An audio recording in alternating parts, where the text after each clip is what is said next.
নমস্কার, আমি হেমাশ্রী। আজকের ভিডিওতে আপনাদের সকলকে জানাই স্বাগত। আবার চলে এসেছি একটা নতুন ভিডিও নিয়ে। ভিডিওটা ভালো লাগলে লাইক, শেয়ার ও কমেন্টস করে দেবেন। নতুন বন্ধুরা চ্যানেলটা সাবস্ক্রাইব করে বেল আইকনটা পুশ করে দেবেন। আমার বিয়ে হয়েছে আজ 2 মাস হলো। আমার শ্বশুর হঠাৎ অসুস্থ হয়ে পড়েছেন, তাই আমার স্ত্রী তার বাবার বাড়ি যেতে চায় এবং বলছে সঙ্গে আমাকে যেতে, কারণ আমার স্ত্রীর কোনো ভাই বা দাদা নেই। 2 বোনের বিয়ে হয়ে গেছে। আমার স্ত্রী ছোট, বড় দিদি বিয়ে করে বাইরে চলে গেছে, তাই আমরাই এখন ভরসা। আমিও কাজে যাব না বলে কাজের জায়গায় ফোন করে ছুটি নিলাম।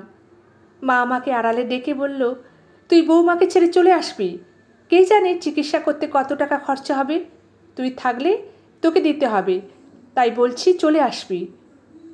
মায়ের মুখে এমন কথা শুনে আমি মাকে কি বলবো খুঁজে পাচ্ছিলাম না। এমন বিপদের সময় আমার মায়ের মাথায় এমন কথা কিভাবে আসতে পারে, আমি তাই ভেবে পাচ্ছিলাম না। আমি মাকে সেরকম কিছু না বলে স্ত্রীকে সঙ্গে নিয়ে বেরিয়ে পড়লাম শ্বশুরবাড়ির উদ্দেশ্যে। গিয়ে দেখি শ্বশুরমশাই খুব অসুস্থ। আমরা গিয়ে তাড়াতাড়ি শ্বশুরমশাইকে নার্সিংহোমে ভর্তি করলাম এবং আমি যা যা ফর্মালিটি আছে পূরণ করলাম ও অ্যাডভান্সের টাকাটা আমি দিলাম। কিছুক্ষণ পর মায়ের ফোন আসে, কী রে, বাড়ি আসবি না? বাড়ি আয় তাড়াতাড়ি, কতক্ষণ লাগছে বৌমাকে ছেড়ে আসতে? বেশি দেরি করলে সন্ধ্যা হয়ে যাবে, তারপর তোকে ওখান থেকে আসতে দেবে না। আমার শরীরটাও ভালো লাগছে না, তুই তাড়াতাড়ি বাড়ি আসবি। আমার স্ত্রী আমাকে জিজ্ঞাসা করে, কার ফোন? তখন আমি বলি, মায়ের ফোন। মা বলছে মায়ের শরীরটা ভালো নয়। তখন নীলিমা আমাকে বলে, তুমি বাড়ি যাও, মা একা আছেন, তোমাকে প্রয়োজন হতে পারে। আমি এখানে একা একা থাকতে পারবো, সেরম কিছু হলে আমি তোমাকে ফোন করে নেব। আমি কি করব খুঁজে না পেয়ে স্ত্রীকে সাবধানে থাকতে বলে সোজা বাড়ি চলে এলাম। বাড়িতে এসে দেখলাম আমার মা দোলনাতে বসে আছে। আমি জিজ্ঞাসা করলাম, তোমার কি হয়েছে? মা হালকা হাসি দিয়ে বলল, আমার কিছু হয়নি, তোকে এমনি বললাম যাতে করে তুই তাড়াতাড়ি বাড়ি চলে আসিস।